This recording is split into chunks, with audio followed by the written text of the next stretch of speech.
كما باركت على إبراهيم وعلى آل إبراهيم إنك حميد مجيد. اللهم صل على محمد وعلى آل محمد كما صليت على إبراهيم وعلى آل إبراهيم إنك حميد مجيد. اللهم بارك على محمد وعلى آل محمد كما باركت على إبراهيم وعلى آل إبراهيم إنك حميد مجيد. اللهم صل على محمد وعلى آل محمد كما صليت على إبراهيم وعلى آل إبراهيم إنك حميد مجيد. اللهم بارك على محمد وعلى آل محمد كما باركت على إبراهيم وعلى آل إبراهيم إنك حميد مجيد. اللهم صل على محمد وعلى آل محمد كما صليت على إبراهيم وعلى آل إبراهيم إنك حميد مجيد.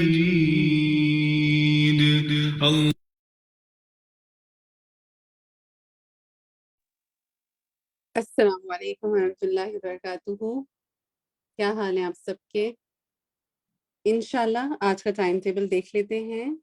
ہم سورۃ الفجر میں الوقفات التدبریہ، معانی الکلمات، العمل بالآیات اور التوجیحات کو دیکھیں گے، اور سورۃ البلد میں انشاءاللہ لفظی ترجمہ اور تفسیر کو، اور اس کے بعد انشاءاللہ ہم اس پر جو ہے ڈسکشن کریں گے جو کہ آپ کے ساتھ نیلوفر باجی انشاءاللہ لیں گی. اس کے بعد کچھ نیو کورسز کی اناؤنسمنٹس ہوں گی. اگر اس حوالے سے کوئی آپ کے سوالات ہوں تو آپ پلیز ان کو لکھ کر رکھ لیجئے، آپ اس ٹائم مجھ سے پوچھ سکتے ہیں. اور اس کے بعد انشاءاللہ ایک کوئز پول ہوگا آپ کا، اور یہ کچھ آج کا ہمارا ٹائم ٹیبل ہے. تو چلیے بڑھتے ہیں آج کے لیسن کی طرف اور انشاءاللہ شروع کرتے ہیں.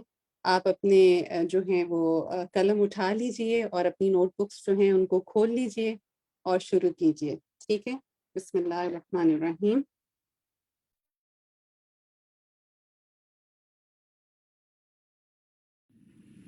نحمده ونصلي على رسوله الكريم أما بعد فأعوذ بالله من الشيطان الرجيم بسم الله الرحمن الرحيم رب اشرح لي صدري ويسر لي أمري واحلل عقدة من لساني يفقهوا قولي.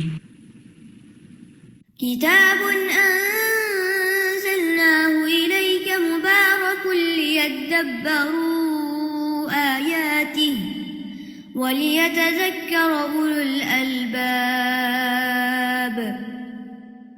أعوذ بالله من الشيطان الرجيم. بسم الله الرحمن الرحيم.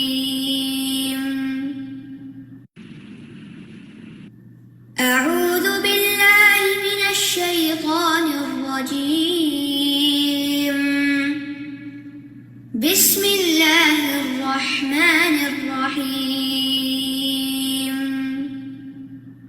والفجر وليال عشر والشفع والوتر والليل إذا يسر هل في ذلك قسم لذي حجر ألم تر كيف فعل ربك بعاد إرم ذات العماد التي لم يخلق مثلها في البلاد وثمود الذين جابوا الصخر بالواد وفرعون ذي الأوتاد الذين طغوا في البلاد فأكثروا فيها الفساد فصب عليهم ربك سوط عذاب إن ربك لبالمرصاد فأما الإنسان إذا ما ابتلاه ربه فأكرمه ونعمه فيقول ربي أكرمن وأما إذا ما ابتلاه فقدر عليه رزقه فيقول ربي أهانن كلا بل لا تكرمون اليتيم ولا تحاضون على طعام المسكين وتأكلون التراث أكلا لما وتحب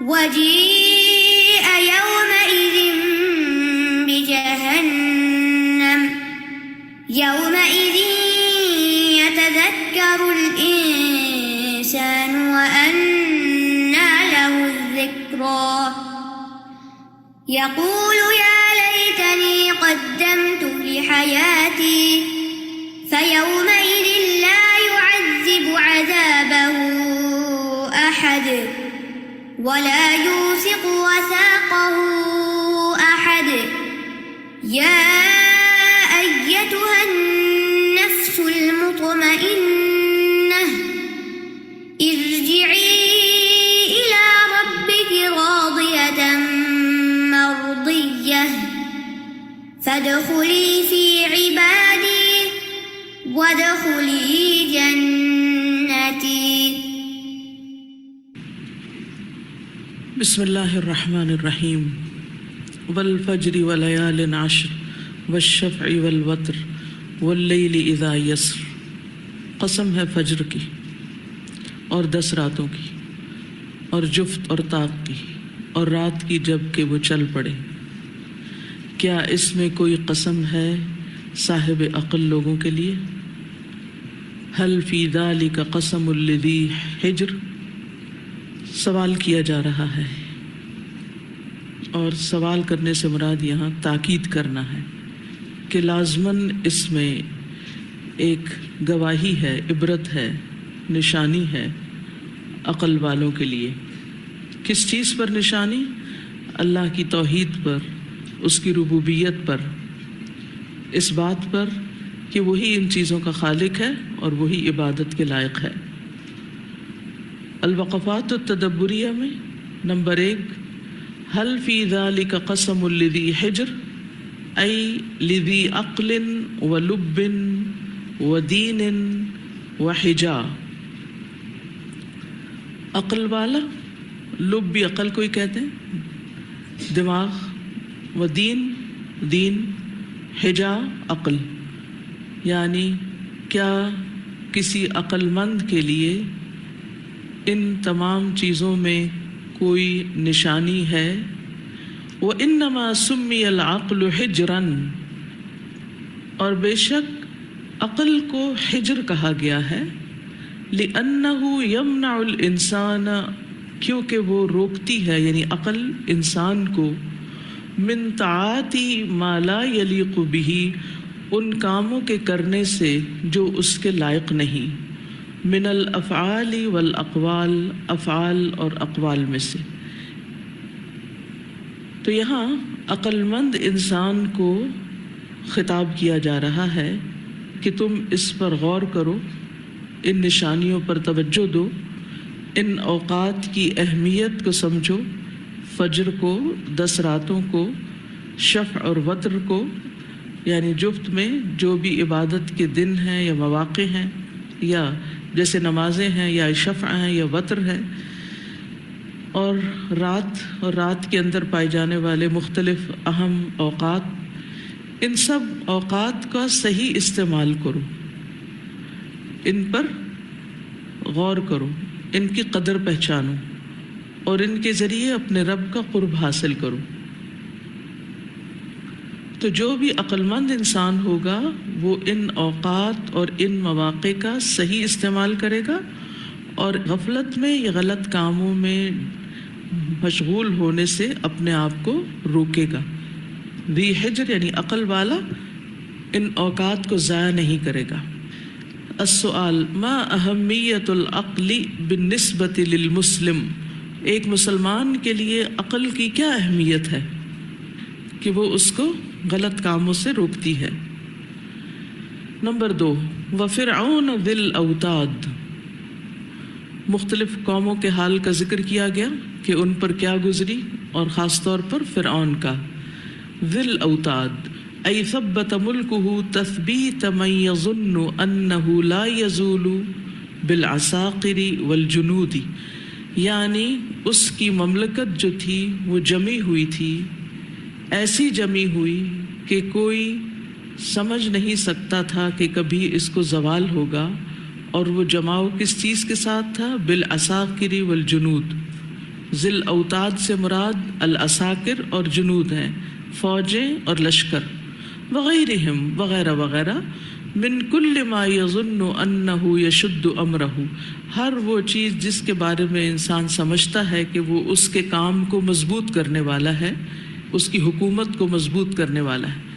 فصارت لہ الید المبسوطۃ فی الملک، تو ہو گیا اس کے لیے ایک ہاتھ یا اختیار پھیلا ہوا اس کی بادشاہت میں، یعنی اس کی بادشاہت اتنی مضبوط تھی کہ اس کو بے پناہ اختیارات حاصل تھے۔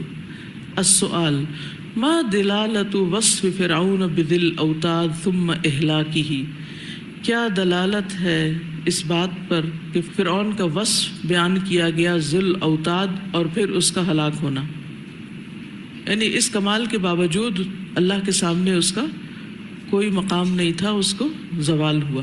یعنی ذی الاوتاد اس کو کیوں کہا گیا؟ یہ بتانے کے لیے کہ وہ بہت طاقتور تھا، لیکن اس کے باوجود بھی اللہ کے سامنے نہیں ٹھہر سکا، عذاب کا کوڑا اس پر بھی برس آیا۔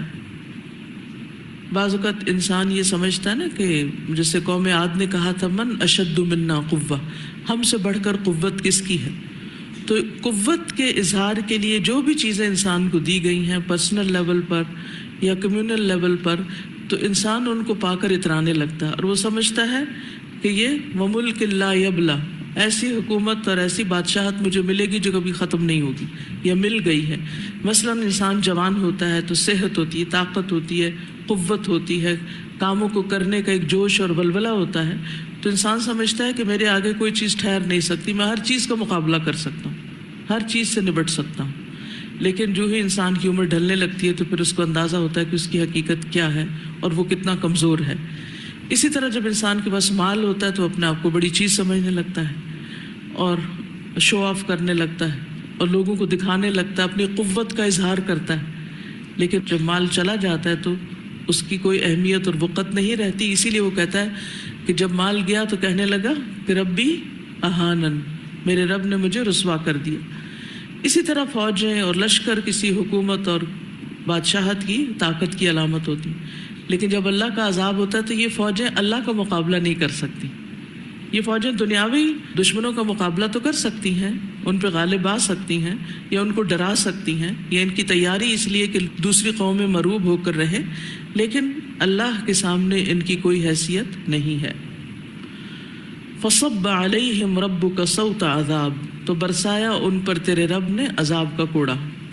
استعارۃ الصوت للعذاب، عذاب کے لیے صوت کا استعارہ استعمال کیا گیا، صوت کا لفظ استعمال کیا گیا یعنی کوڑے کا، لأنه يقتضي من التکرار ما لا يقتضيه السیف وغیرہ، کیونکہ وہ تقاضا کرتا ہے تکرار کا، یعنی کوڑا صرف ایک بار نہیں بلکہ کئی بار اس کو مارا جاتا ہے، جس کا تقاضا کوئی تلوار نہیں کرتی، یعنی تلوار کا ذکر نہیں کیا گیا، کوڑے کا ذکر کیا گیا، کیونکہ تلوار تو ایک ہی بار میں کام تمام کر دیتی۔ قالہ ابن عطیہ وقال الزمخشری، اور زمخشری نے کہا ذکر الصوت اشارۃ الی عذاب الدنیا، صوت کا ذکر یا کوڑے کا ذکر دنیاوی عذاب کی طرف اشارہ ہے، اذ هو اہون من عذاب الآخرہ، کیونکہ وہ آخرت کے عذاب سے ہلکا ہے، کما ان الصوت اہون من القتل، جیسے کوڑا مارنا کسی کو اسے قتل کرنے سے ہلکی سزا ہے، یعنی کسی کو کوڑے مار کے سزا دینا اور کسی کی گردن اڑا دینا یہ دو مختلف چیزیں۔ تو یہاں دنیاوی عذاب کے ہلکا ہونے کو ظاہر کرنے کے لیے کوڑے کا لفظ استعمال کیا گیا، آخرت کا عذاب تو بہت ہی سخت ہوگا۔ ان ربک لبالمرصاد، بے شک تیرا رب گھات میں ہے۔ السؤال فی استعارۃ الصوت للعذاب فی الآیۃ وجہان بلاغیان اذکرہما، عذاب کے لیے کوڑے کا لفظ بطور استعارہ جو استعمال کیا گیا ہے اس آیت میں، اس کی دو بلاغی وجوہات ہیں، وہ کیا ہے؟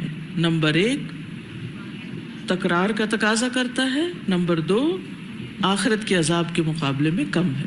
ٹھیک ہے، ان ربک لبالمرصاد، بے شک تیرا رب گھات میں ہے۔ قال ابن عباس، ابن عباس نے کہا یسمع و یرا، کہ وہ سنتا ہے اور دیکھتا ہے، یعنی اللہ تعالیٰ السمیع اور البصیر ہے، یعنی یرصد خلقہ فیما یعملون، وہ دیکھ رہا ہے، واچ کر رہا ہے اپنی مخلوق کو ان چیزوں میں جو وہ کر رہے ہیں، جو بھی وہ کام کر رہے ہیں ان کو وہ دیکھ رہا ہے۔ وَيُجَازِي كُلًّا بِسَعْيِهِ فِي الدُّنْيَا وَالْآخِرَةِ، اور وہ جزا دے گا ہر ایک کو اس کی کوشش کے مطابق دنیا اور آخرت میں، یعنی اللہ سبحانہ وتعالیٰ ہر ایک کے اعمال سے خوب واقف ہے اور وہ ان کے ان اعمال کا بدلہ انہیں دنیا اور آخرت دونوں میں دے گا۔ وَسَيُعْرَضُ الْخَلَائِقُ كُلُّهُمْ فَيَحْكُمُ فِيهِمْ بِعَدْلِهِ، اور عنقریب پیش کی جائے گی مخلوق ساری کی ساری، پھر وہ فیصلہ کرے گا ان کے درمیان عدل کے ساتھ، یعنی اللہ سبحانہ وتعالیٰ لوگوں کے اعمال کو خود دیکھ رہا ہے تو عدل کے ساتھ ان کے درمیان فیصلہ کرے گا۔ وَيُقَابِلُ كُلًّا بِمَا يَسْتَحِقُّهُ، اور مقابلے میں دے گا ہر ایک کو جس کا وہ مستحق ہوگا۔ وَهُوَ الْمُنَزَّهُ عَنِ الظُّلْمِ، اور وہ ظلم سے پاک ہے، اللہ سبحانہ وتعالیٰ کسی پر بھی ظلم نہیں کرتا۔ تو اللہ تعالیٰ خود دیکھ رہے ہیں، تو اس سے یہ فائدہ ہے کہ جو اچھا کرے گا اس کو اچھا بدلہ ملے گا اور جو برا کرے گا اس کو برا، اور کسی پر بھی ظلم نہیں ہوگا۔ السؤال ما الموقف العملی الذي تتخذه من معرفت رصد اللہ لجمیع الاعمال، وہ کیا عملی موقف آپ اختیار کریں گے، آپ کے عمل میں کیا تبدیلی آئے گی جب آپ کو یہ پتہ چلے گا کہ اللہ تعالیٰ تمام اعمال کو خوب دیکھ رہا ہے؟ اس سے کیا فرق پڑے گا اعمال میں؟ اگر اس وقت آپ یہ سوچیں کہ میرا رب مجھے دیکھ رہا ہے، میں اس کو نہیں دیکھ سکتی لیکن وہ مجھے دیکھ رہا ہے، کیونکہ مرصاد جو ہوتا ہے وہ چھپ کے دیکھنے کی جگہ ہوتی، لا تدرکہ الابصار، ہماری آنکھیں اللہ تعالیٰ کو نہیں دیکھ سکتی، وہ یدرک الابصار، لیکن وہ ہماری نگاہوں کو دیکھ رہا ہے کہ ہم کس وقت کہاں کدھر دیکھ رہے ہیں، یا آنکھیں بند کر کے بیٹھے ہوئے سو رہے ہیں۔ سب ایک دوسرے کو دیکھیں کون کون سو رہا ہے، اور جو سو رہا اس کو جھنجھوڑ دیں، کیونکہ یہ سونے کا وقت نہیں۔ تو جب انسان کو یہ احساس ہو جاتا ہے کہ میرا رب مجھے دیکھ رہا ہے، تو اس کے عمل میں کیا فرق آتا ہے؟ عملی طور پر اس کی زندگی میں کیا فرق آتا ہے؟ وہ ہر کام میں کانشیس ہو جاتا ہے، ہر وقت کو صحیح استعمال کرتا ہے، وہ چھپ کے بھی غلط کام نہیں کرتا، کیونکہ اس کو پتہ ہے کہ اگر لوگ نہیں دیکھ رہے تو اللہ تعالیٰ دیکھ رہا ہے۔ لوگوں کا دیکھنا کم درجے کی مشکل ہے، لیکن اللہ سبحانہ و تعالیٰ کا دیکھنا بہت بڑی مشکل پیدا کر سکتا ہے۔ نمبر 5، فَأَمَّا الْإِنسَانُ إِذَا مَا ابْتَلَاهُ رَبُّهُ فَأَكْرَمَهُ وَنَعَمَهُ فَيَقُولُ رَبِّي أَكْرَمَنِ۔ تو جہاں تک انسان کا تعلق ہے کہ اس کا رب اس کو آزماتا ہے، پھر اس کو عزت بخشتا ہے اور اس کو نعمت دیتا ہے، تو کہتا ہے میرے رب نے مجھے عزت بخشی۔ صفت الکافر الذی لا یؤمن بالبعث، یہ کافر کی صفت بیان ہو رہی ہے جو قیامت پر ایمان نہیں رکھتا۔ بعث کا مطلب دوبارہ جی اٹھنا۔ انما الکرامۃ عندہ والہوان بکثرۃ الحظ فی الدنیا وقلتہ۔ انما الکرامۃ، بے شک کرامت، عندہ اس کے پاس ہے، والہوان اور رسوائی، بکثرۃ الحظ فی الدنیا وقلتہ، دنیا میں زیادہ یا کم حصہ ملنے پر، دونوں پر ہی ہو سکتی ہے۔ فَأَمَّا الْمُؤْمِنُ فَالْكَرَامَةُ عِنْدَهُ أَن يُكْرِمَهُ اللَّهُ بِطَاعَتِهِ وَتَوْفِيقِهِ۔ تو مومن کے نزدیک کرامت کیا ہوتی ہے؟ یعنی انما الکرامۃ عندہ، کافر کے نزدیک کرامت کا معیار کیا ہے؟ والہوانی، اور بےزتی کا، عزت بےزتی کا معیار کیا ہے؟ بکثرت الحظ فی الدنیا وقلتہ، دنیا میں زیادہ یا کم ہونا مال کا یا قسمت کا، اچھا یا برا ہونا۔ فَأَمَّا الْمُؤْمِنُ فَالْكَرَامَةُ عِنْدَهُ، تو مومن کے نزدیک کرامت کیا ہے؟ أَن يُكْرِمَهُ اللَّهُ بِطَاعَتِهِ وَتَوْفِيقِهِ الْمُؤَدِّي إِلَى حَظِّ الْآخِرَةِ، کہ اللہ اس کو عزت بخشے اپنی اطاعت کی اور ایسے کاموں کی توفیق کی کہ جو اس کے آخرت کے حصے میں کردار ادا کرے، یعنی اس کو آخرت کا حصہ زیادہ سے زیادہ مل سکے۔ وَإِنْ وَسَعَ عَلَيْهِ فِي الدُّنْيَا حَمِدَهُ وَشَكَرَهُ، اور اگر اس پر دنیا وسیع ہوتی ہے تو وہ اس کی تعریف کرتا ہے اور اس کا شکر ادا کرتا ہے۔ السؤال، هل کرامت العبد علی اللہ تعالی بنیل حظوظ الدنیا، کیا بندے کی اللہ کے ہاں عزت دنیا کے حصے یا دنیا کی قسمتوں کے زیادہ ہونے سے ہوتی یا زیادہ دنیا مل جانے سے ہوتی؟ نہیں، یعنی ہم میں سے ہر ایک کو اس بات پر اچھی طرح یقین رکھنا چاہیے کہ دنیا میں کسی نعمت کا مل جانا لازمی طور پر خوش قسمتی کی، عزت کی، اللہ کے ہاں مقرب ہونے کی علامت نہیں۔ یہ کافر کا گمان ہے کہ اگر اسے دنیا میں کچھ ملا ہے تو وہ اللہ کا بڑا پیارا ہے، اس لیے اس کو مل گیا۔ اہل مکہ کا بھی یہی خیال تھا نا کہ اللہ ہم سے راضی ہے، اسی لیے تو ہمیں یہ سب کچھ ملا ہوا ہے، اور آخرت میں بھی ہمیں ملے گا۔ سورۃ الکہف میں اس شخص کا واقعہ آپ نے پڑھا ہوگا جس نے کہا کہ وَلَئِن رُدِدتُّ إِلَىٰ رَبِّي لَأَجِدَنَّ خَيْرًا مِّنْهَا مُنْقَلَبًا، یہاں بھی ملا ہے، اور اگر میں رب کے پاس واپس بھی گیا، قیامت آئی ہی، تو اس سے بھی بہتر بدلہ مجھے ملے گا، بہت کچھ ملے گا۔ تو یہ ایک غلط فہمی ہے۔ دنیا میں کسی چیز کا مل جانا اللہ کی رضامندی کی علامت نہیں، اور دنیا میں کسی چیز سے محروم ہو جانا یا کسی نعمت کا چھن جانا لازمی طور پر اللہ کی ناراضگی کی علامت نہیں۔ یہ خیال مومن کا نہیں ہوتا، یہ کافر کا ہو سکتا ہے، مومن کا نہیں۔ مومن کے نزدیک نیکی کے کاموں کی توفیق کا مل جانا، اطاعت کے زیادہ سے زیادہ مواقع ملنا، یہ دراصل اس کے ہاں اس بات کی علامت ہے کہ اللہ اس سے راضی ہے۔ نمبر 6 فَأَمَّا الْإِنسَانُ إِذَا مَبْتَلَاهُ رَبُّهُ فَأَكْرَمَهُ وَنَعَّمَهُ فَيَقُولُ رَبِّي أَكْرَمَنِ وَأَمَّا إِذَا مَبْتَلَاهُ فَقَدَرَ عَلَيْهِ رِزْقَهُ فَيَقُولُ رَبِّي أَهَانَنِ يقول تعالى منکرًا علی الانسان فی اعتقادہ، اللہ سبحانہ وتعالی انسان کے اس عقیدے یا اعتقاد کا انکار کرتے ہوئے فرماتے ہیں اذا وسع اللہ تعالی علیہ فی الرزق لیختبرہ بذلک فیعتقد ان ذلک من اللہ اکرام لہ، کہ جب اللہ تعالیٰ اس پر رزق وسیع کرتا ہے کہ اسے آزمائش میں ڈالے تو وہ سمجھتا ہے کہ یہ اللہ کا اکرام ہے اس کے لیے. یعنی اللہ تعالیٰ کسی کو نعمتوں کی کثرت کیوں دیتا ہے کبھی؟ کہ اس کو آزمائے، اس کا امتحان لے. لِيَبْلُوَكُمْ أَيُّكُمْ أَحْسَنُ عَمَلًا، کہ اس مال کے ساتھ انسان کیا کرتا ہے.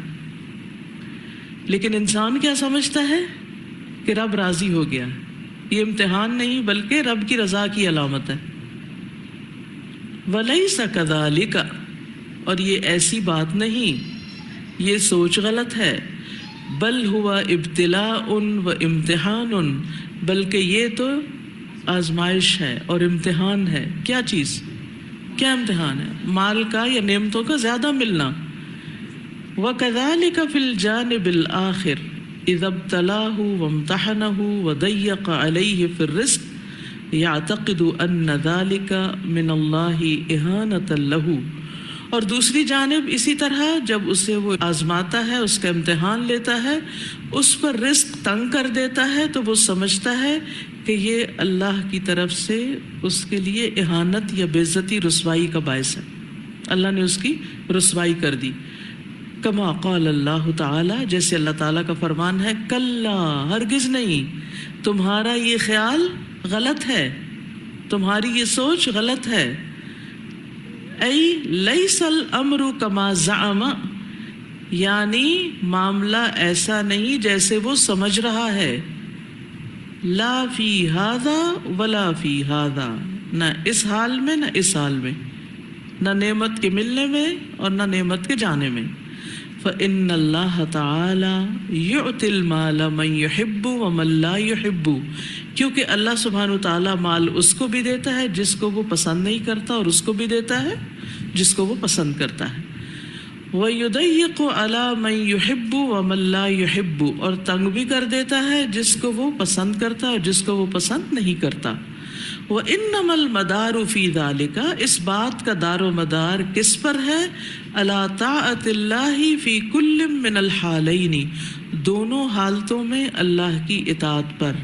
کہ انسان کو جب ملتا ہے تو وہ اللہ تعالیٰ کی کتنی اطاعت کرتا ہے، اور جب نہیں ملتا تو پھر کس طرح اللہ کی پھر بھی اطاعت کرتا ہے یا نہیں کرتا.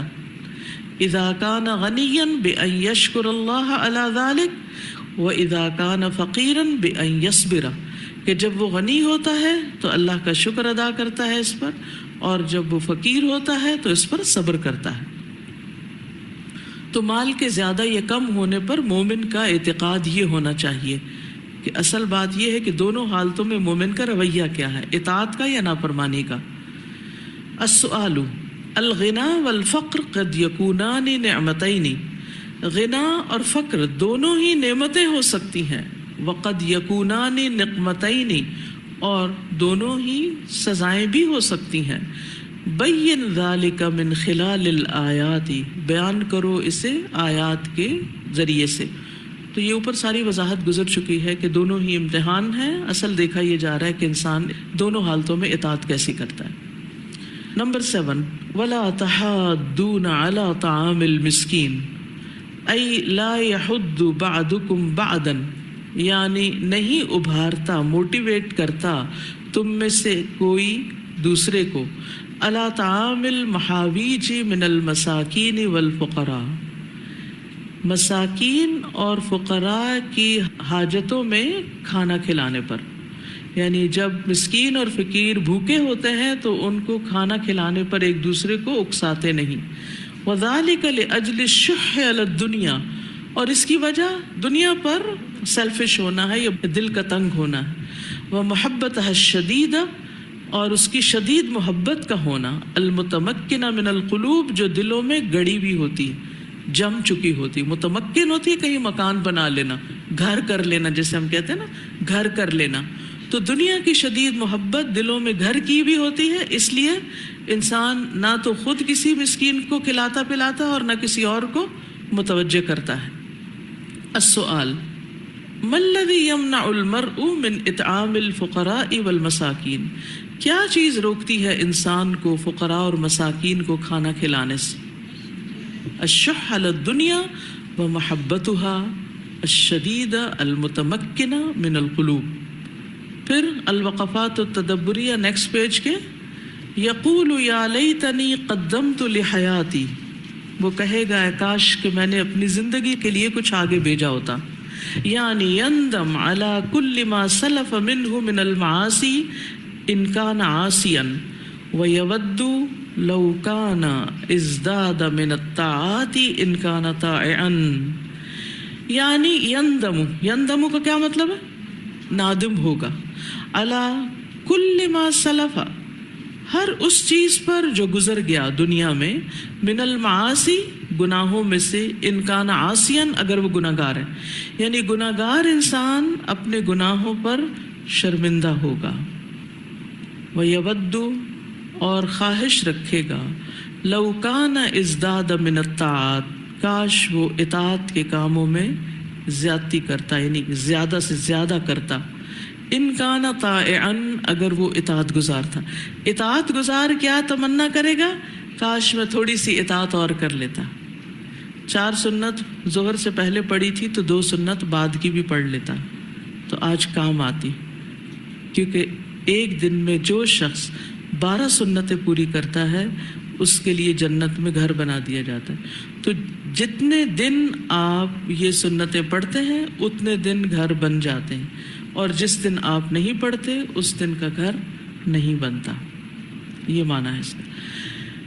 السؤال هل الندم یوم القیامت خاص بالعاصی، کیا قیامت کے دن ندامت صرف گناہگار کو ہوگی؟ نہیں، سب کو ہوگی۔ یوم الحسرہ، قیامت کا دن حسرتوں کا دن ہوگا، ہر شخص کو حسرت ہوگی کاش وہ کچھ اور بھی کر لیتا۔ آج ہمارا حال کیا ہوتا ہے؟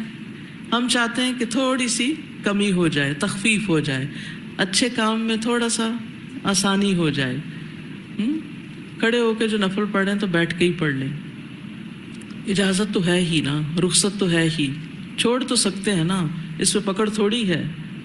ایسے کر کر کے ہم اطاعت کے کاموں میں پیچھے ہوتے چلے جاتے ہیں۔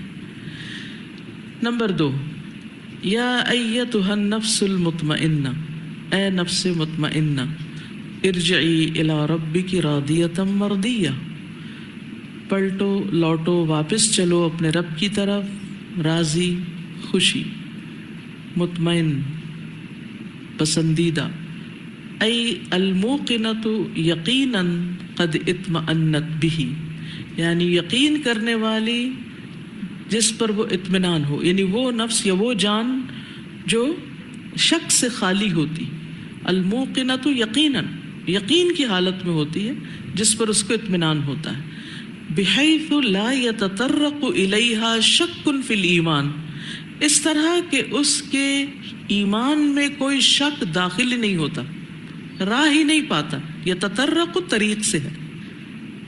وقیل المطمئنۃ التی لا تخاف حینئذ، کہ نفس مطمئنہ وہ ہے جو موت کے وقت خوف میں مبتلا نہیں ہوتا، یعنی اس وقت وہ خوف زدہ نہیں ہوگا۔ السؤال ما الصفۃ التی تستحق النفس بها الرضا، وہ کون سی صفت ہے جس سے نفس رضامندی، مطمئن ہونے کا مستحق ہوتا ہے؟ کون سی صفت؟ ایسا ایمان کہ جس میں کوئی شک نہ ہو، ایسا یقین کہ جس کے اندر کوئی بے یقینی کی کیفیت نہ ہو۔ معانی الکلمات، ایابہم مرجعہم بعد الموت، لذی حجر لصاحب عقل، ارم قبیلۃ ارم، یعنی ارم قبیلہ، نسبتاً الی جدہم، ان کے دادا کی طرف نسبت ہے، یعنی وہ ارم تھے اس لیے ان کو ارم ذات العماد کہا گیا۔ ذات العماد صاحبۃ القوہ، قوت والی، والابنیۃ المرفوعۃ علی الاعمدہ، اور بلند عمارتوں والی، ابنیہ مبانی سے ہے، بنا سے، علی الاعمدہ ستونوں پر، ستونوں پر اونچی اونچی عمارتیں بنانے کی بنا پر وہ صاحب قوت کہلائے۔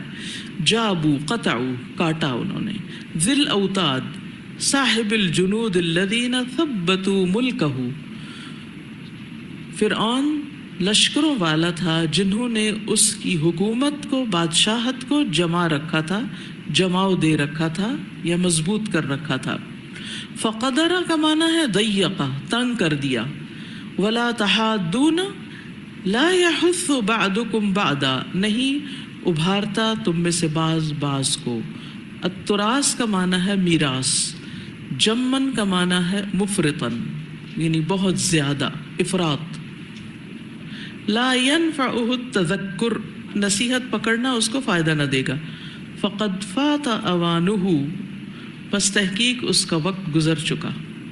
ولا یوثق لا یشد بالسلاسل والاغلال، کی نہیں باندھے گا زنجیروں اور طوقوں کے ساتھ۔ وساقہ مثل ایساقہ، اس کی طرح باندھنا، یعنی جیسے اللہ باندھے گا ایسے کوئی اور نہیں باندھنے والا۔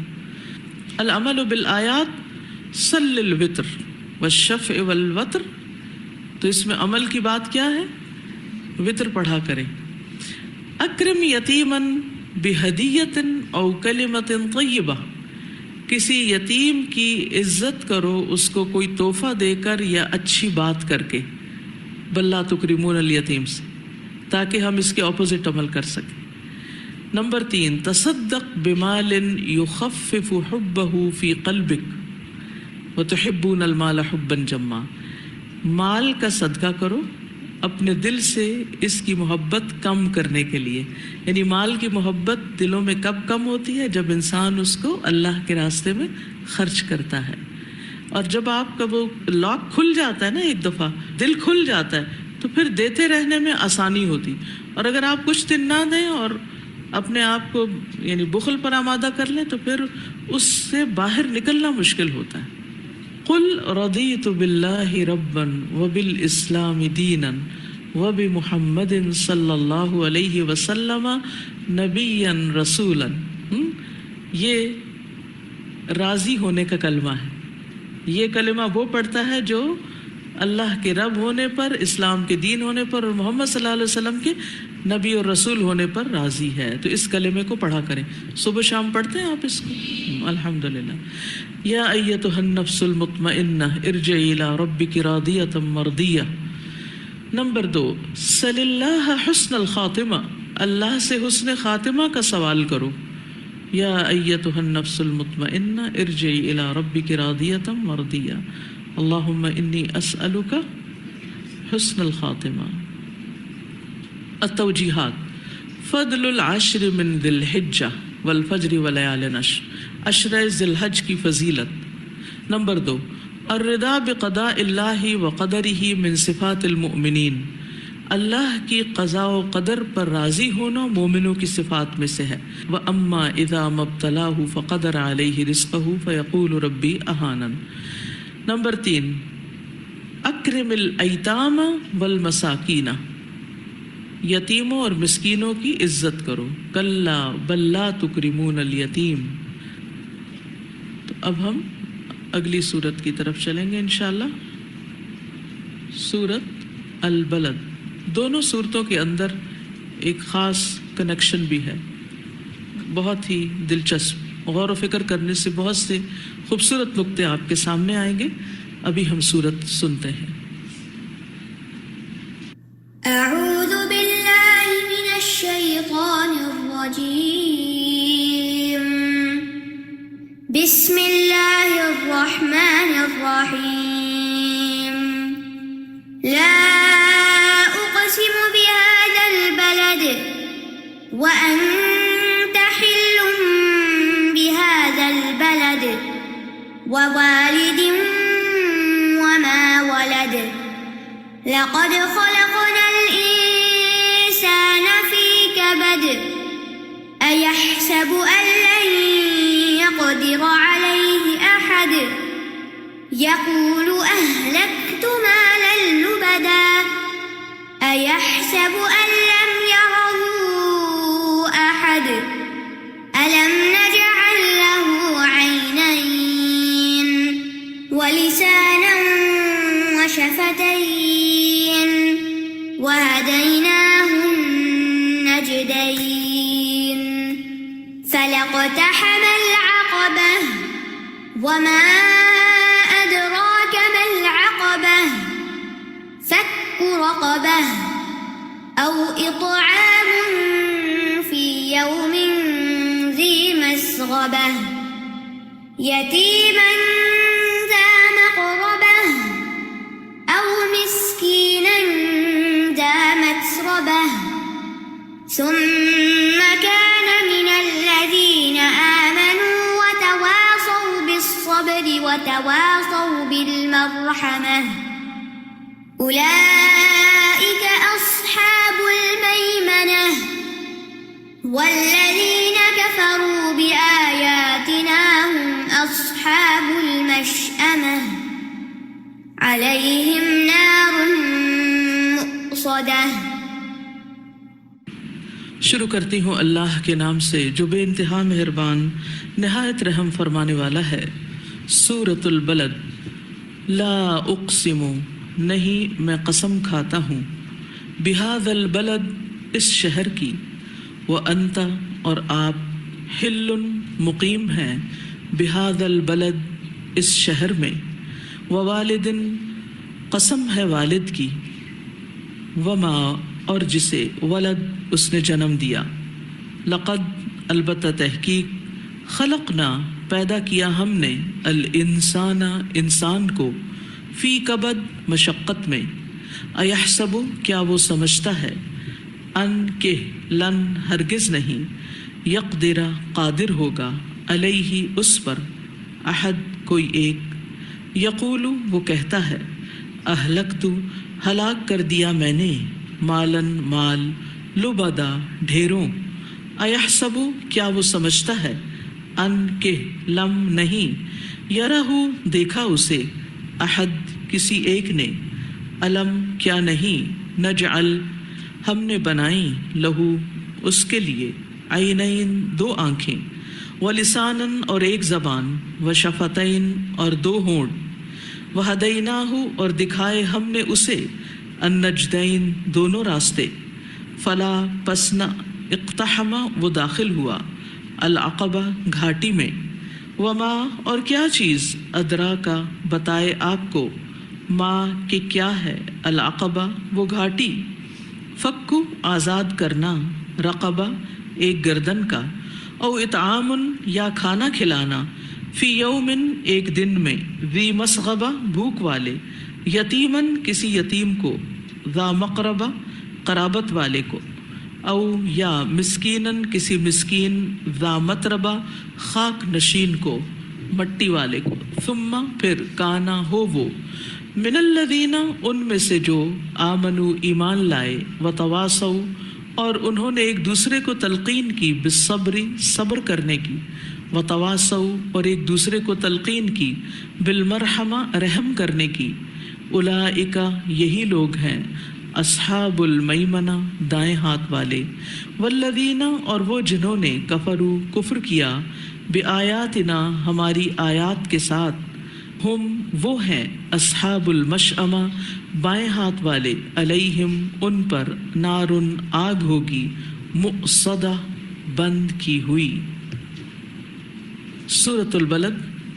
البلد کا معنی ہوتا ہے شہر اور مراد ہے اس سے شہر مکہ. البلد الحرام البلد الامین من دخلہ کان آمنا حرما آمنا وہ شہر جسے اللہ نے تمام شہروں پر فضیلت بخشی جس میں اللہ کا گھر ہے بیت اللہ جس میں حجر اسود ہے جنت کا پتھر جس میں مقام ابراہیم ہے جہاں 2 رکعت نماز ادا کی جاتی ہے جس میں صفا اور مروہ ہے حضرت ہاجرہ کی یادگار جس میں سعی کی جاتی ہے. تو یہ شہر کوئی معمولی شہر نہیں مکہ کا شہر امن والا شہر، وہاں جانے والا ہر شخص اس امن کو محسوس کر سکتا ہے، ٹینشن فری زون۔ پچھلی صورت نفس مطمئنہ پر اس کا اختتام ہوا، یا ایتھا النفس المطمئنہ، اور اس صورت کا آغاز اور اس صورت کا نام البلد ہے، بلد مکہ، مکہ کا شہر جس میں نفوس کو، دلوں کو حقیقی معنوں میں اطمینان نصیب ہوتا ہے، انسان کے اندر ایک سکون آتا ہے، عمرہ کر کے، حج کر کے، بیت اللہ کو دیکھ کر، وہاں رہ کر، اور جب انسان اس میں داخل ہوتا ہے تو وہ دراصل اللہ کی طرف جا رہا ہوتا ہے، وہ آخرت کے سفر کی یاد دہانی کراتا ہے کہ ہم اسی طرح ایک دن کفن پہنے ہوئے جیسے احرام پہنا جاتا ہے، ایک سادے سے لباس میں اللہ کی طرف لوٹیں گے۔ اس وقت ہمارے دلوں کا حال کیا ہوگا؟ کیا ایسے ہی جیسے حج اور عمرے پہ جاتے ہوئے ہوتا ہے کہ انسان راضی خوشی جاتا ہے، انسان اللہ سے راضی ہوتا ہے کہ اس نے موقع دیا، اس نے بلایا، اور پھر انسان ایسے کام کرتا ہے کہ جس سے وہ مرضیہ بن جاتا ہے، اللہ تعالیٰ اس سے خوش ہو جاتا ہے۔ حج گناہوں سے معافی کا ذریعہ ہوتا ہے، حج مبرور کی جزا جنت کے سوا کچھ اور نہیں، تو اس لیے انسان جب حج کر لیتا ہے تو وہاں اور بھی گئے ہوئے اللہ کے بندوں میں داخل ہو جاتا ہے۔ فادخلی فی عبادی وادخلی جنتی، اور اللہ کی جنت میں جو آخرت میں ہے اس میں جانے کے لیے حج ایک ذریعہ بنتا ہے۔ مشقتوں کے باوجود وہ جگہ زمین پر جنت سے کم نہیں کہ جہاں انسان کا دل باغ باغ ہو جاتا ہے، اور جہاں انسان اللہ کے دیگر بندوں کے ساتھ اللہ کی عبادت میں مشغول ہو جاتا ہے۔ من دخلہ کان آمنا۔ اس سورت کا ایک رکوع ہے، 20 آیات ہیں اور 82 کلمات ہیں۔ اللہ تعالیٰ فرماتے ہیں لا اقسم بہذا البلد، نہیں میں قسم کھاتا ہوں اس شہر کی، یعنی نہایت اہمیت کے حامل شہر کی، شہر مکہ کی۔ تو لا کا لفظ کیوں آیا ہے؟ یہ لوگوں کے کچھ پری کانسیپٹس کی نفی کرنے کے لیے کہ جو کچھ تم کر رہے ہو، جو تم سوچتے ہو اس شہر میں رہتے ہوئے اے اہل مکہ، وہ طرز عمل درست نہیں۔ یہ شہر، اس کو اللہ نے ایک خاص مقام اور مرتبہ دیا ہے، اپنی عبادت کے لیے چنا ہے کہ لوگ یہاں پر آئیں، اور تم یہیں رہ کر اللہ کی نافرمانی کر رہے ہو۔ تو مخاطب کے ذہن سے غلط باتوں کو نکالنے کی کوشش ہے۔ لا اقسم بہذا البلد، اور بعض نے کہا کہ لا یہاں زائد ہے اور قسم کو مؤکد کرنے کے لیے۔ اقسم بہذا البلد، میں اس شہر کی قسم کھاتا ہوں۔ وانت، اور آپ یعنی محمد صلی اللہ علیہ وسلم، حل مقیم ہیں، بہذا البلد، اسی شہر میں اللہ نے ان کو نبوت عطا کی ہے۔ اس شہر کی عزت اور اس شہر کی جو سعادت اور اس کا جو مقام ہے وہ محمد صلی اللہ علیہ وسلم کے وہاں پیدا ہونے اور وہاں ان کو نبوت ملنے، نزول وحی کے آغاز ہونے کی وجہ سے ہے، یعنی آپ صلی اللہ علیہ وسلم کی وجہ سے اس شہر کی حرمت اور آپ اس کی وقت اور قدر و قیمت بڑھ گئی۔ وَأَنْتَ حِلٌّ بِهَذَا الْبَلَدِ، ایک معنی تو اس کا یہ کیا گیا ہے کہ آپ یہاں پر رہتے ہیں، کیونکہ سورت مکی ہے، آپ یہاں رہتے ہیں، اس لیے یہ شہر بہت شرف اور عظمت والا شہر ہے۔ ایک اور معنی اس کا یہ بھی کیا گیا کہ یہ شہر تو حرمت والا ہے، لیکن یہاں آپ کو حلال کر لیا گیا ہے۔ آپ کی حرمت اور عزت کا پاس نہیں ان لوگوں کو، یہ آپ کو جھٹلا رہے ہیں، آپ کے قتل کے درپے ہیں۔ جہاں جانور کا شکار بھی حرام ہے، جہاں ایک درخت کا پتا توڑنا بھی حرام ہے، وہاں انہوں نے آپ کو طرح طرح کے طعنے دیے، آپ پر ظلم و ستم کیا، اور آپ کے ساتھ ناروا زیادتیاں کی گئی۔ ساتھ ہی اشارتاً آپ کو ایک خوشخبری بھی دی جا رہی ہے کہ ایک وقت آئے گا کہ نکالیں گے اگر یہ آپ کو یہاں سے، کیونکہ آپ کو وہاں سے نکالنے کے منصوبے بنائے جا رہے تھے، تو آپ کو بشارت دی جا رہی ہے کہ وَأَنْتَ حِلٌّ بِهَذَا الْبَلَدِ، آپ اس شہر میں دوبارہ داخل ہونے والے ہیں۔ اور مکہ میں ان کفار کا قتال حلال ہونے والا ہے، یعنی آپ کے لیے اس شہر کو حلال کر دیا گیا ہے۔ حدیث میں آتا ہے کہ اس شہر کو اللہ نے اس وقت سے حرمت والا بنایا جب سے اس نے زمین و آسمان پیدا کیے، پس یہ اللہ کی ٹھہرائی ہوئی حرمت سے قیامت تک حرام ہے، نہ اس کا درخت کاٹا جائے نہ اس کے کانٹے اکھیڑے جائیں۔ آپ نے فرمایا میرے لیے صرف ایک دن کی ساتھ کے لیے حلال کیا گیا تھا، انت حل بہذا البلد، اور آج اس کی حرمت پھر اسی طرح لوٹ آئی ہے جس طرح کل تھی، یعنی شروع سے تھی۔ اگر کوئی یہاں قتال کے لیے دلیل میں میری لڑائی کو پیش کرے تو اس سے کہو کہ اللہ کے رسول کو تو اس کی اجازت اللہ نے دی، جبکہ تمہیں یہ اجازت اس نے نہیں دی۔ انت حل بہذا البلد، آپ اس شہر کو حلال کرنے والے، یعنی صرف تاریخ میں آپ کے لیے چند گھڑیوں کے لیے اس شہر میں قتل کو حلال کیا گیا تھا، جو کہ اس سے پہلے اور بعد میں کبھی بھی نہیں۔ تو اس کا معنی کیا ہے کہ ایک وقت آئے گا کہ جب آپ کے لیے اس شہر کو حلال کر دیا جائے گا۔ ووالد وما ولد، قسم ہے والد کی، اور والد سے مراد آدم علیہ السلام ہے، وما ولد، اور جو انہوں نے جنم دیا، ان کی ساری ذریت، ایک معنی یہ کیا گیا ہے۔ دوسرا معنی والد سے مراد ابراہیم علیہ السلام ہے جنہوں نے اس شہر کو آباد کیا تھا، اور ولد سے مراد اسماعیل علیہ السلام ہے، دونوں نے مل کر اللہ کا یہ گھر بنایا تھا۔ اور پھر انہی کی اولاد میں سے ولد کون ہے؟ محمد صلی اللہ علیہ وسلم۔ تو یہ بھی بہت اہم ہے، اہم چیزوں کی قسم کھائی جا رہی ہے نا، بہذا البلد، اور پھر ووالد وما ولد۔ جواب قسم کیا ہے؟ مین تھیم کیا ہے سورت کا؟ لقد خلقنا الانسان فی کبد، البتہ تحقیق یقینی طور پر ہم نے انسان کو مشقت میں پیدا کیا، یعنی دنیا میں انسان عیش و عشرت کے لیے نہیں آیا، یہ جگہ کام کرنے کی ہے، محنت کرنے کی ہے، اطاعت میں بھی مشقت ہے، تکلیفیں برداشت کرنے میں بھی مشقت ہے۔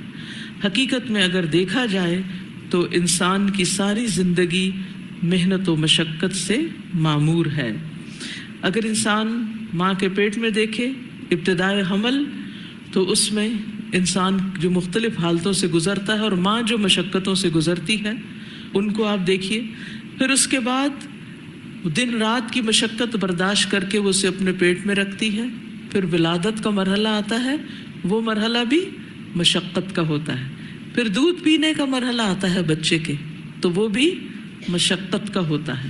بچے کے لیے بھی تکلیف دے، ماں کے لیے بھی تکلیف دے، اگر کسی نے اس کا تجربہ اور مشاہدہ کیا ہو۔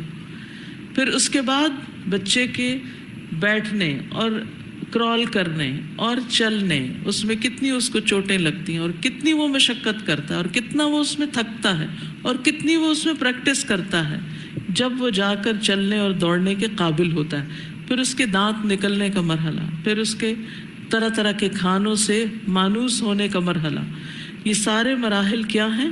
محنت اور مشقت کے مراحل ہیں۔ پھر دودھ چھوڑنے کا مرحلہ، وہ بھی ایک مشقت کا، اس میں بچے اور ماں کے بیچ میں ایک عجب طرح کا تناؤ اور تکلیف اور پریشانی کا معاملہ ہوتا ہے۔ اور اس میں ووالد وما ولد میں ایک معنی یہ بھی کیا گیا کہ اس سے مراد سارے حیوانات بھی ہیں، جو بھی پیدا کرنے والے اور جو بھی پیدا ہوئے۔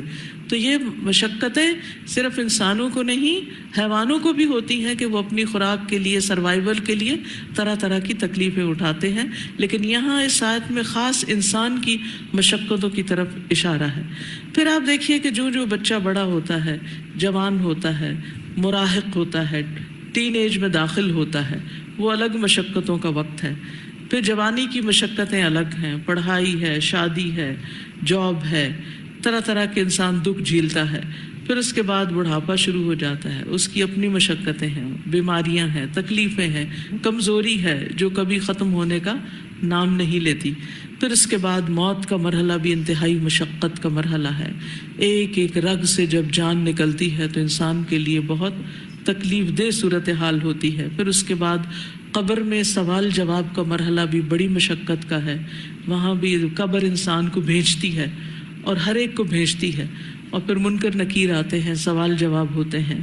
پھر اس کے بعد وہاں اگر اس کے اعمال اچھے نہیں تو وہ سارا وقت اس کے لیے عذاب کا وقت ہے، مار پٹائی کا وقت ہے. پھر قیامت کے دن جی اٹھنا، حشر نشر کا دن، بعث بعد الموت، وہ ایک الگ مشقت کا مرحلہ ہے. اس میں ہر چیز خوف زدہ ہوگی. انسان بھی اٹھے گا تو کوئی اس کا اپنا نہ ہوگا، نہ اس پہ لباس ہوگا اور نہ کچھ اور. ہر چیز بدل چکی ہوگی. دنیا میں تھوڑے سے چینج سے ہم ڈسٹرب ہو جاتے ہیں. گھر تبدیل کریں، اپنی جگہ تبدیل کر لیں، موسم تبدیل ہو جائے تو ہمیں مشقت پڑ جاتی. وہاں تو ہر چیز ہی تبدیل، اپنے پرائے ہو چکے ہیں، خون سفید ہو چکا ہے، کوئی پہچاننے کو تیار نہیں، کوئی کسی کے کام آنے کو تیار نہیں، کوئی کسی کو اپنی نیکی دینے کو تیار نہیں. مشقت ہی مشقت. پھر ایک مرحلے سے دوسرا مرحلہ، حساب کتاب کا مرحلہ، اور پھر امتحان المؤمنین کا مرحلہ، پھر پل صراط کا مرحلہ، پھر جنت کا دروازہ کھلنے کا مرحلہ، اور بالآخر انسان ان مشقتوں سے کب نجات پاتا ہے؟ جب وہ جنت میں پہنچ جاتا ہے، جس کے لیے اسے دنیا میں نیک کاموں کی مشقت کرنی ہے. اگر آج وہ مشقت نہیں کرتا تو کل کی ساری زندگی مشقت ہی مشقت ہوگی، تکلیف ہی تکلیف ہوگی، مصیبت ہی مصیبت ہوگی. تو دنیا میں انسان اطاعت میں زندگی گزارے یا نافرمانی میں، دونوں حالتوں میں انسان اپنے آپ کو مشقتوں سے آزاد نہیں کر سکتا. لہٰذا نبی صلی اللہ علیہ وسلم اور آپ کے ساتھیوں کو بھی تسلی دی جا رہی ہے کہ اگر آپ پر اس وقت مشقتیں ہیں تو یہ مشقتیں ہر ایک پر کسی نہ کسی شکل میں ہیں. اور آپ دیکھیے کہ نبی صلی اللہ علیہ وسلم کی ساری جد و جہد، جتنا بھی عرصہ آپ دنیا میں رہے نبوت کے بعد خاص طور پر، ساری ہی مشقت پر مبنی تھی. آپ جب سے غار حرا سے اتر کر آئے، حل کا ایک مطلب حلول کرنا، کسی شہر میں اترنا بھی ہوتا ہے، یعنی آپ وہی لے کر جب سے اترے ہیں تو آپ کے لیے یہ مشقتیں شروع ہو گئی ہیں. اور عمومی طور پر ہر انسان کسی نہ کسی مشکل میں، آپ کسی کے پاس بیٹھ کر دیکھ لیں، کسی کی بھی کہانی سن لیں، ہر شخص اپنی مشقت کا ذکر کرتے ہوئے ملے گا. اَيَحْسَبُ أَن لَّن يَقْدِرَ عَلَيْهِ أَحَدٌ، کیا وہ خیال کرتا ہے، کیا وہ سمجھتا ہے کہ کوئی اس پر ہرگز قابو نہ پا سکے گا، کوئی اس کو کنٹرول نہیں کر سکتا. انسان جب جوان ہوتا ہے، صحت مند ہوتا ہے، تو اسے اپنی طاقت کا زوم ہوتا ہے. جب اس کے پاس مال ہوتا ہے تو اسے یہ ہوتا ہے کہ میں ہر ایک کو خرید سکتا ہوں، ہر چیز حاصل کر سکتا ہوں. تو یہاں اس کو بتا دیا گیا کہ نہیں، یہ مت سوچو کہ تم مادر پدر آزاد ہو اور کوئی تمہیں پوچھنے والا نہیں اور تم دنیا کی زندگی جیسے چاہو بسر کر کے چلے جاؤ. ایسا ہرگز نہیں. یقول اہلکت مالا لبدا، کہتا ہے میں نے ڈھیروں مال خرچ کیا. یعنی جب اس کے پاس مال ہوتا ہے تو شو آف کرتا ہے. کیونکہ یہاں پر آپ دیکھیے کہ لفظ انفقت نہیں ہے، اہلکت ہے، کہ میں نے خوب اڑایا ہے. ہلاک کرنا کا مطلب کیا ہے؟ ضائع کرنا، کہ میں نے خوب اڑا دیا. اور پھر لبدا، لبدا کا لفظ جو ہوتا ہے لبدا سے ہے. لبدا کہتے ہیں طے جمائے ہوئے بال، یعنی ڈھیروں، ایک کے اوپر ایک، یعنی وہ اڑاتا ہی چلا جاتا ہے. اور پھر جب انسان شو آف کرتا ہے تو اس کو خود اس کا فائدہ کم ہی ہوتا ہے. مثلا اگر آپ ایک بہت قیمتی گاڑی میں بیٹھے ہیں اور شو آف کر رہے ہیں تو آپ تو اندر ایک سیٹ پر ہی بیٹھے ہوئے ہیں نا، صرف دوسروں کو دکھا رہے ہیں. تو انسان اس طرح کی شیخیاں کب بگاڑتا ہے؟ جب وہ سمجھتا ہے کہ دنیا میں اس کو کوئی پوچھنے والا نہیں. اَيَحْسَبُ أَن لَّمْ يَرَهُ أَحَدٌ، کیا وہ سمجھتا ہے کہ اس کو کسی نے نہیں دیکھا؟ یعنی وہ اس بات سے غافل ہو گیا کہ اللہ تعالیٰ اس کو دیکھتا ہے. إِنَّ رَبَّكَ لَبِالْمِرْصَادِ، پچھلی صورت میں بھی مال کا ذکر ہے، اور مال نے کیا کیا؟ فساد میں کثرت کی. جب انہوں نے کہا ہماری قوت زیادہ ہے تو فساد زیادہ ہو گیا. یہاں بھی آپ دیکھیں اہل مکہ کا حال کہ وہ شراب پی کر مدہوش ہو کر اونٹوں کو ذبح کر ڈالتے اور دکھاوے کے لیے بڑے بڑے کام کرتے. تو اللہ تعالیٰ فرماتے ہیں کہ کیا یہ سمجھتے ہیں کہ انہیں کسی نے دیکھا نہیں؟ پیچھے یحسب ہے، یہاں یقول ہے، پھر یحسب ہے، تو انسان کی سوچ اس کی گفتگو بن جاتی ہے، اور پھر اس کی سوچ ہی اس کا عمل کا دروازہ کھولتی ہے.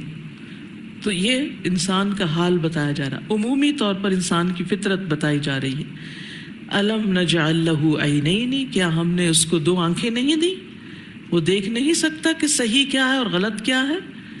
وَلِسَانًا وَشَفَتَيْن، اور ایک زبان اور 2 ہونٹ کہ انسان کو بولنے کی قوت دی، جس کے ذریعے وہ سچ اور جھوٹ میں فرق کر سکتا ہے، جو اس کی خوبصورتی کا ذریعہ بھی ہے، جو اس کی فضیلت کا ذریعہ بھی ہے. کیونکہ ہونٹ اور زبان دونوں ہی بولنے کے کام آتے ہیں، اور 2 ہونٹ انسان کی زبان کو روکنے کے کام بھی آتے ہیں. آپ منہ بند کرتے ہیں تو زبان بولنا چھوڑ دیتی ہے. وَهَدَيْنَاهُ النَّجْدَيْن، اور ہم نے اس کو دونوں راستے دکھا دیے. نجد کا معنی ہوتا ہے نمایاں چیز، اونچی چیز، یعنی خیر اور شر کے دونوں راستے اس کے سامنے کھول دیے. فَلَقْتَحَمَ الْعَقَبَةَ، لیکن اس نے دشوار گزار گھاٹی میں گزرنا پسند نہ کیا، یعنی مشکل کاموں کو اختیار نہیں کیا. یعنی عقبہ کہتے ہیں گھاٹی کو. گھاٹی کیا ہوتی ہے؟ جو پہاڑوں کے بیچ کا راستہ ہوتا ہے، یعنی مشکل راستہ ہوتا ہے. اور اقتحام ہوتا ہے کسی خوفناک جگہ پر گھس جانا، کسی چیز میں جمپ ان کر جانا، اپنے آپ کو مشقت کے ساتھ کسی معاملے میں پھنسا دینا. یعنی انسان کو اللہ نے مشقت میں پیدا کیا تھا، اس کا کام کیا تھا کہ وہ مشکل کاموں کو اختیار کرے، اطاعت کے کاموں کو اختیار کرے، لیکن اس نے ایسا نہیں کیا. وہ دنیا میں ایز چاہتا ہے، آسانیاں چاہتا ہے. وما ادراک ما العقبہ، اور تمہیں کیا خبر کہ یہ عقبہ کیا ہے؟ کیا ہے یعنی یہاں بتایا گیا کہ کیا ہے، تمہیں معلوم ہے یہ کیا ہے؟ یہ دراصل شوق دلانے کے لیے یا تفخیم کے لیے یہ بات کی گئی کہ وہ ہے کیا جس کو انسان کو عبور کرنا ہے جب وہ جنت میں پہنچ سکتا ہے. فک رقبہ، گردن آزاد کرنا. فک کا مطلب ہوتا ہے چھڑانا، فریڈم کے لیے، اور اس میں غلامی سے آزاد کرانا بھی اور کسی کو قرضے سے آزاد کرانا، مقروض کو چھڑانا، دونوں معنی پائے جاتے ہیں. یعنی مشکل کام کیا ہے کہ کسی مصیبت زدہ انسان کی انسان مدد کرے، کسی غلام کو غلامی سے آزاد کرے. یاد رکھیے مکی صورت، لوگ کہتے ہیں نا اسلام میں سلیوری کیوں؟ ابتدائی تعلیمات میں سلیوری کو ختم کرنے کی بات کی جا رہی ہے، اور لوگوں کے ضمیر کو زندہ کیا جا رہا ہے کہ سوچو اور یہ کام کرو خواہ مشکل ہی کیوں نہ ہو. او اطعام فی یوم ذی مسغبہ، یا کھلانا سخت بھوک کے دن. مسغبہ ہوتا ہے زیادہ لوگوں کا بھوک میں مبتلا ہونا، قحط میں مبتلا ہونا. اور اطعام جو ہے یہ مصدر ہے، نمازی ہے اس میں نہ مضارع، اس میں فری میننگ پائے جاتے ہیں، یعنی ایک پرماننٹ کمٹمنٹ ہے، ہمیشہ جب بھی بھوک کا موقع ہوگا تو کھانا کھلانا ہوگا. یعنی یہ ہے مشکل کاموں میں سے. پچھلی صورت میں بھی ذکر ہے کس کا؟ وَلَا تَحَاضُّونَ عَلَىٰ طَعَامِ الْمِسْكِينِ، اور یہاں پر اس مشکل کا ذکر کیا گیا کہ جو جنت میں لے جانے والے کام، کیونکہ جنت کا راستہ مشقتوں بھرا راستہ ہے، اور وہ یہ مشقتیں ہیں جن سے انسان گزرتا ہے. یتیمًا ذا مقربہ، قرابت دار رشتہ دار کو کھلانا سب سے پہلے اس کا حق ہے. اور وہاں کیا تھا کہ تم کلا بل لا تکرمون الیتیم، تم یتیم کو عزت نہیں دیتے. اور یتیم کو عزت دینا کیا ہے؟ اس کی ضروریات پوری کرنا، اور سب سے پہلے بھوک مٹانا. او مسکینا ذا متربہ، یا مسکین. مسکین کون ہوتا ہے؟ جو اپنی یا اپنے اہل خانہ کی ضرورت پوری نہ کر سکے. ذا متربہ، جو خاک نشین ہے، جو مٹی میں رلا ہوا ہے، جس کے پاس نیچے بچھانے کی کوئی چیز نہیں، اتنا غریب ہے کہ در در بھٹکتا پھر رہا ہے اور خاک اڑ اڑ کر اس کو خاک آلود کیے ہوئے ہے. ثم کان من الذین آمنوا، پھر تھا وہ ان لوگوں میں سے جو ایمان لائے. وتواصوا بالصبر وتواصوا بالمرحمہ، اور انہوں نے ایک دوسرے کو صبر کی تلقین کی اور ایک دوسرے کو مہربانی کرنے کی تلقین کی. یعنی ایمان کے بغیر اچھے اعمال قابل قبول نہیں. لیکن حیرت کی بات ہے کہ پہلے کچھ مشکل کاموں کا ذکر کر کے پھر بیچ میں ایمان کا ذکر کیا گیا، آخر میں صبر اور رحمت کا ذکر کیا گیا. تو ایمان شرط ہے عمل صالح کے لیے. ومن اراد الآخرۃ وسعى لها سعيها وهو مؤمن، جس نے آخرت کا ارادہ کیا اور اس کے لیے کوشش کی حالانکہ وہ مومن ہے، تو پھر ایسا شخص جو ہے اس کے لیے واقعی آخرت ہے. تو نیکی کے کاموں میں، مشکل کاموں میں ایک کام کیا ہے؟ ایک دوسرے کو صبر کی تلقین کرنا. صبر ہوتا ہے اطاعت پر جمنے کے لیے بھی، صبر ہوتا ہے نافرمانی سے، خواہشات سے بچنے کے لیے بھی، خواہشات کنٹرول کرنے کے لیے بھی، اور صبر ہوتا ہے تقدیر کی تکلیف پر اپنے آپ کو راضی کرنے میں بھی. صابر وہ ہوتا ہے جو کمیٹڈ شخص ہوتا ہے، جس کے اندر کنسسٹنسی ہوتی، جو ثبات اور استقامت کے ساتھ اچھے کام خود بھی کرتا ہے اور دوسروں کو بھی کرنے کے لیے کہتا ہے. مستقل مزاج ہوتا ہے. وتواصوا بالمرحمہ، اور وہ ایک دوسرے کو تلقین کرتے ہیں دوسروں پر مہربانی کرنے کی، انسانوں پر، جانوروں پر، ہر ایک پر مہربان ہوتے ہیں. یہ ہے اسلام کی بنیادی تعلیمات، جس میں ہیومینیٹیرین کازز کے لیے کام کرنے کو کہا گیا ہے، سیلف لیس ہو کر کام کرنے کو کہا جا رہا ہے. پچھلی صورت میں ان کے سیلفش ہونے کی بات ہے کہ مال ملا تو خوش ہو گیا، نہیں ملا تو ناراض ہوا اور اچھے کاموں پر خرچ نہ کیا. اور یہاں اس سیلفشنس کو ایمان ختم کر دیتا ہے. ایمان بنیادی چیز ہے جو انسان کے اندر جب گہرائی کے ساتھ اترتا ہے تو پھر انسان کی خیر اپنی ذات تک محدود نہیں رہتی، بلکہ وہ متعدی بن جاتا ہے، دوسروں کو بھی حق پہ لانے کی کوشش کرتا ہے اور اچھے کاموں کو اختیار کرنے کی تلقین کرتا ہے. اولئک اصحاب المیمنہ، یہ ہیں دائیں ہاتھ والے نیک بخت. میمنہ یمن سے ہے، یمن خوش قسمتی کو کہتے ہیں. تو میمنہ وہ لوگ جو خوش قسمت ہیں، برکت والے، نیک بخت، سیدھے ہاتھ والے، یہ سارے معنی اس میں آتے ہیں. یعنی یہ کام کرنے والے لوگ اصحاب المیمنہ ہیں. اور اس کے برعکس والذین کفروا بآیاتنا، جن لوگوں نے ہماری آیات کا انکار کر دیا. یہاں احکامات کا انکار مراد ہے، آیات سے مراد آیات، احکامات، وحی کا انکار.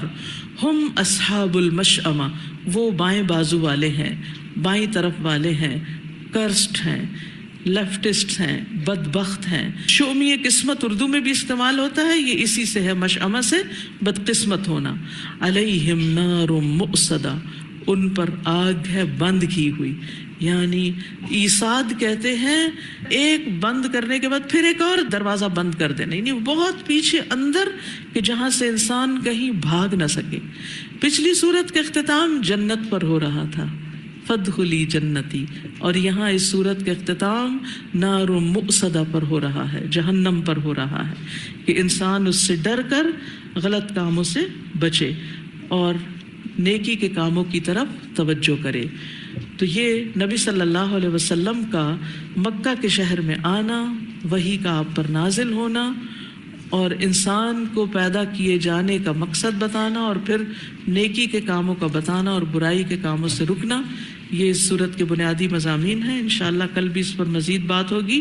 آج کے لیے اتنا ہی کافی ہے. السلام علیکم ورحمۃ اللہ وبرکاتہ. ان دونوں صورتوں میں اللہ تعالیٰ ہمیں صبر کی تلقین اور بار بار ہمیں ہدایت کی طرف گامزن کر رہے ہیں کہ اگر ہمارے سے کبھی گناہ بھی ہو جائے اور مشکل بھی آ جائے ہمیں اور تکلیف بھی آ جائے. کئی مرتبہ ایسا ہوتا ہے کہ آپ کچھ چیزوں میں انوالوڈ ہو جاتے ہیں اور آپ کو لگتا ہے کہ آپ کے راستے بند ہو گئے ہیں، ہم الٹا کہنا شروع کر دیتے ہیں ہماری قسمت خراب ہے، کچھ ایسی بیماری آ جاتی ہے یا ایسی پرابلم آ جاتی ہے. تو یہ جو صورتیں ہیں اس وقت پڑھ کے دونوں کو اکٹھے جو موازنہ کیا گیا ہے، اس میں ایسے لگتا ہے کہ اللہ تعالیٰ جیسے نا بندے کو پکڑ کے کہہ رہے ہیں کہ تم اس کو سنبھالو، سمجھ لو، ایمان کو پکڑو، یقین رکھو کہ اللہ تعالیٰ ہمیں معاف کرنے والا ہے. اللہ تعالیٰ کامیابی کی کلید جو ہے وہ صبر ہی ہے، اور مشقتیں تو ہیں ہی، صبر سے کام لوگے تو کامیاب ہوگے. بسم اللہ الرحمن الرحیم. لا اقسم بهذا البلد وانت حل بهذا البلد ووالد وما ولد لقد خلقنا الانسان في كبد أيحسب أن لن يقدر عليه أحد يقول أهلكت مالا لبدا أيحسب أن لم يره أحد ألم نجعل له عينين ولسانا وشفتين وهديناه النجدين فلاقتحم العقبة وما أدراك ما العقبة فك رقبة أو إطعام في يوم ذي مسغبة يتيما ذا مقربة أو مسكينا ذا متربة ثم كان من الذين آمنوا وتواصوا بالصبر وتواصوا بالمرحمة أولئك أصحاب الميمنة والذين كفروا بآياتنا هم أصحاب المشأمة عليهم نار مؤصدة.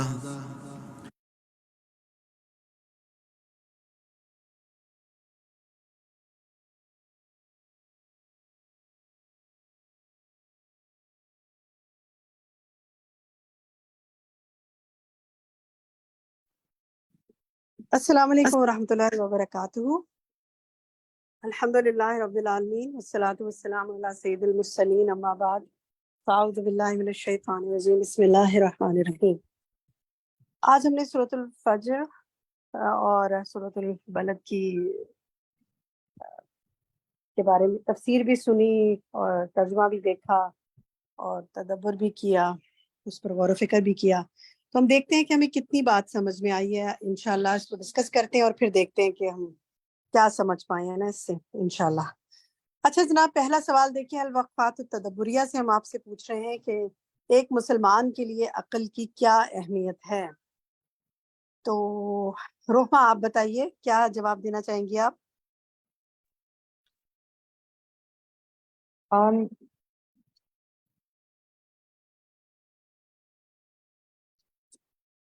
جی روما فرمائیے.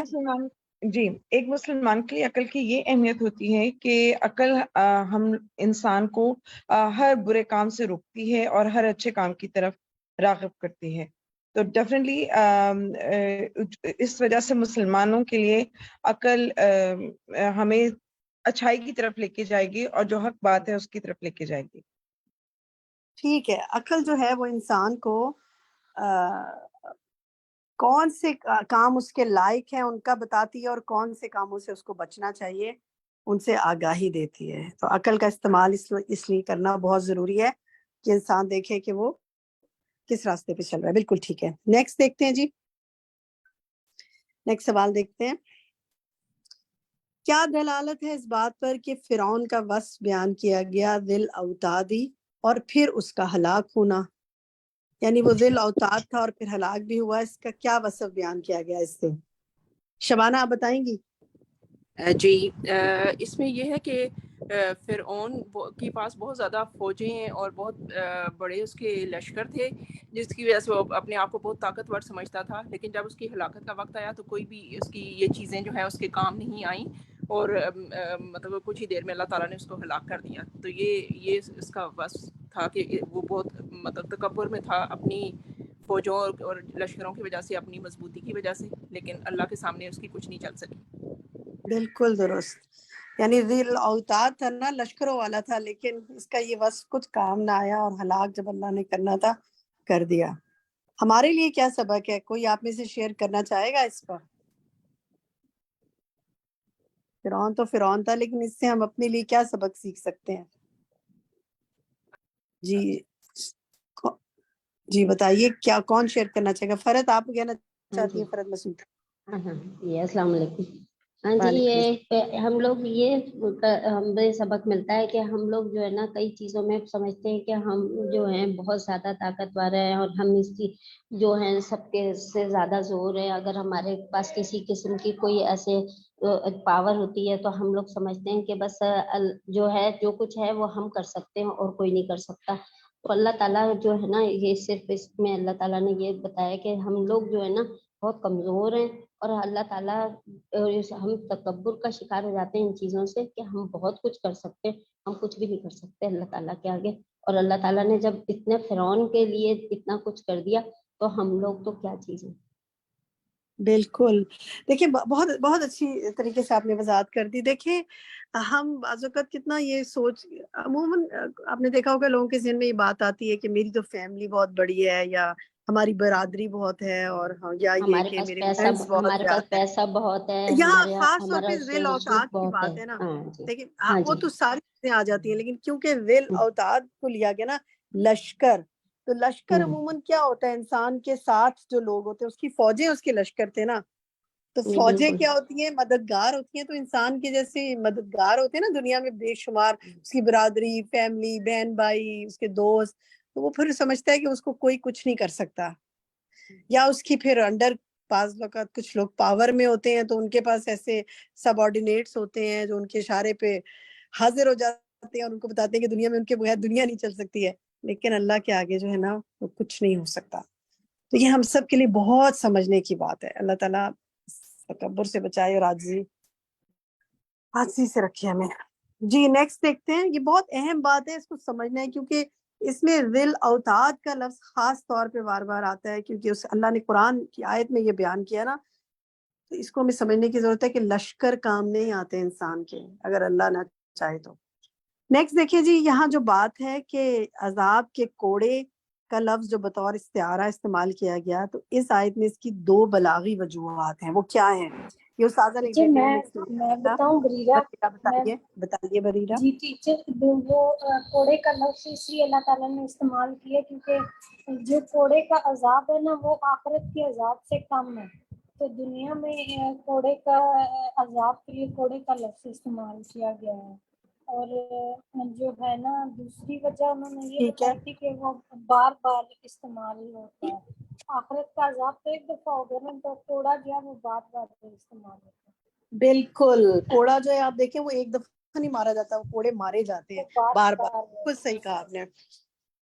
لیکن بس اللہ تعالیٰ سے اس وقت دعا کرنی چاہیے. سب اپنی اپنی جگہ دعا مانگے کہ اللہم اجرنی من النار، اللہم انی اعوذ بک من عذاب النار، اللہم اعوذ بک من عذاب جہنم.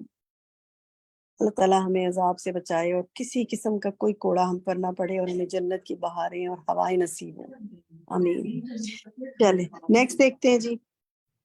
نیکسٹ سوال ہے کہ اگر یہ ان ربک لمرصاد، جب یہ پتہ چلے کہ اللہ تعالیٰ تمام اعمال کو خوب دیکھ رہا ہے تو آپ کے عمل میں کیا تبدیلی آئے گی؟ کون بتانا چاہے گا کیا تبدیلی آئے گی اس سے؟ میں بتاؤں؟ میں چاہ رہی ہوں اور نئے ساتھی بھی حصہ لیں انشاءاللہ. زونی آپ کہیے.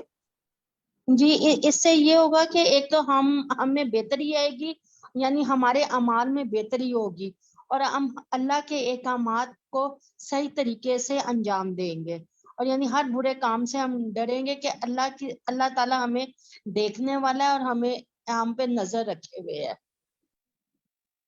بالکل. دنیا کی مثال سے کوئی بتا سکتے ہیں؟ اللہ کی تو خیر نظر بہت ہی ہمیں ہلانے والی ہے، لیکن دنیا میں بھی کوئی ہے جس کبھی محسوس کیا کہ کوئی پتہ چلے دیکھ رہے تو عمل میں تبدیلی آ جاتی ہے؟ انم آپ بتائیں گی. جی میم نماز میں بڑا کامن ہے یہ کہ اگر ہمارے ساتھ کوئی نماز پڑھا ہوتا ہے تو ہم ویسے اگر کبھی ہوتا ہے نا ہم جلدی میں نماز پڑھیں، بس تیزی میں پڑھ لیتے ہیں، اتنے خشوع خضوع کے ساتھ نہیں پڑھتے. اگر ہمیں پتہ ہے ہمیں کوئی دیکھ رہا ہے یا ہم جماعت کے ساتھ نماز پڑھیں تو اس میں ذرا ہم ڈفرینٹ طرح پڑھتے ہیں. لیکن اگر ہم اکیلے پڑھے ہوتے ہیں تو اکثر ایسے ہوتا ہے کہ ہم تیز نماز پڑھ لیتے ہیں، اتنا خشوع خضوع نہیں کرتے. ٹھیک ہے. تب دنیاوی معاملات میں بھی فرق پڑتا ہے اس چیز سے؟ دنیاوی معاملات میں جی بالکل فرق پڑتا ہے. جیسے کہ اب یہ چیریٹی ہوگی یا یہ جیسے ہوتا ہے، یہ ایسے ایونٹس ہوتے ہیں بعض دفعہ، یا ہم اس کے علاوہ بھی اگر ہم کہیں جا رہے ہیں، ہمارے ساتھ کوئی ہے تو ہم صفائی کوئی چیز پھینک دیں گے باہر، لیکن اگر ہم اکیلے ہیں تو ڈفرینٹ ہوگا. لیکن اگر کوئی ساتھ ہے تو ہم